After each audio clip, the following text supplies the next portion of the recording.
বিষয়গুলো আপনার অবশ্যই জেনে রাখা দরকার। নাম্বার 1, লক্ষ্য স্থির রাখুন। যাই হয়ে যাক না কেন আশেপাশে, আপনাকে আপনার লক্ষ্য স্থির রাখতে হবে। হ্যাঁ, নানান লোকে নানান সমালোচনা করবে, আশেপাশের মানুষজন আপনাকে কেউ সাহায্য করবে না, এসব সত্ত্বেও কিন্তু আপনাকে এগিয়ে যেতে হবে আপনার লক্ষ্যে। আপনার লক্ষ্য স্থির রাখতে হবে। নাম্বার 2, নিজেকে ভীষণভাবে ব্যস্ত রাখার চেষ্টা করুন। খবর পড়ুন, গল্পের বই পড়ুন, টিভি দেখুন, মুভি দেখুন, যা খুশি করুন, নিজেকে ভীষণভাবে ব্যস্ত রাখুন।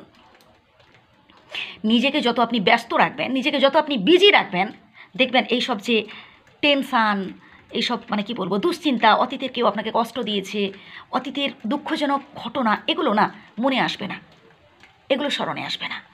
আপনাকে সবসময় ব্যস্ত রাখতে হবে।